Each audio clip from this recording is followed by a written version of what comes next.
Well, we've got the perfect ingredients in place for intense snow squalls. That is cold air, both at the surface, but especially aloft, and then warm, ice-free lakes. And so the darker the blues indicate the more intense bands of precipitation and snowfall, heavier snowfall rates. That's going to intensify as we go through tonight, by the way. We still have wind warnings for Prince Edward County and special weather statements for wind, but more importantly, local blowing snow. Local is the key word for today and tomorrow, because not everyone is going to get the same thing. In fact, very complex watches and warnings that we have. There will be higher amounts of snow as you get up towards Lake Simcoe, just east of Lake Simcoe, but then less once you get east of Georgian Bay. Higher amounts as well. And it all depends on where these squalls are going to hit. Overnight tonight and tomorrow morning, we are expecting two bands coming in off of Lake Huron and Georgian Bay that are going to lock into place. Here's the thing, because they've been wiggling around today and temperatures have been anywhere from 1 to 3 degrees, there's been a lot of melting on impact. Yes, visibility issues with blowing snow. However, it's mild enough that stuff isn't sticking yet. That is going to change tonight, especially as the squalls lock in. So here's what the radar has looked like today with this west wind. But the west wind is starting to shift more northwesterly as we go through tonight. And so the locations are going to change. So today, Barrie's been getting some flurries, but the action has really been both to the north of Barrie, but also south, closer to Bradford, and then back towards Shelburne and towards the shorelines of Lake Huron. Across the GTA, it's been the west end. Now Toronto is getting into some of those heavy flurries, but it really has been more so north Mississauga over towards Brampton. But again, things are shifting. Brampton was in that darker blue just an hour ago. Now it has sunk to the south. It will wiggle in and out of different localities.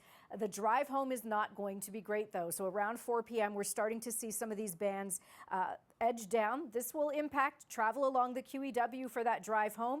Going into this evening, the north band off of Georgian Bay sinks down into Toronto. But here's what I mean when I say these things are going to lock in overnight tonight and tomorrow. So there it is right there. Those two bands are the ones that we are most concerned with, at least for residents of the GTA out through York and Durham regions, as well as back up towards Barrie. This band now moves out of the west end of the GTA and moves back down towards Cambridge. But we are looking at the highest accumulation, again, not just today, tonight, or tomorrow, but from now through to Saturday morning. Highest accumulations will be in the white or the lightest gray areas, where we could still see some thunder snow and very high snowfall rates of 5 to 10 centimeters per hour. We like that number to be closer to 1 to 2 centimeters per hour to allow the snowplows time to clear. Once you start getting over 5 centimeters per hour, they just can't keep up. So when we take a look at accumulation, Toronto traced to a centimeter or two. This has never been a forecast for a snowstorm for Toronto. That was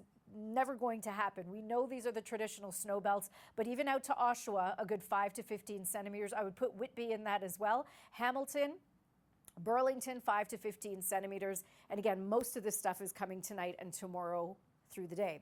Peak wind gusts. We have already had the strongest wind gusts of the day, close to 70 kilometers per hour through this morning, and they will hang on around 40 to 50 kilometers per hour, even through the overnight period, and that's going to be still strong enough to continue the snow squall action. We've got wind chills this afternoon around -5, -6. Early tomorrow morning, wake-up wind chills look like this. And they will feel like this as you head out the door. So it's not terrible as long as you dress in layers and have gloves and something to cover your ears. You're just good. Today's high 3, tomorrow 2, the next day 1. So it is slowly getting cooler here as we go through towards the weekend. And then snow squalls are over by Saturday. We get a bit of a breather. Saturday night into Sunday, the first half of Sunday, we could be looking at another 5+ centimeters of wet snow, then switching over to rain, and then a colder influx once again. Even colder air for next week. Daytime highs will really be struggling to get above the freezing mark.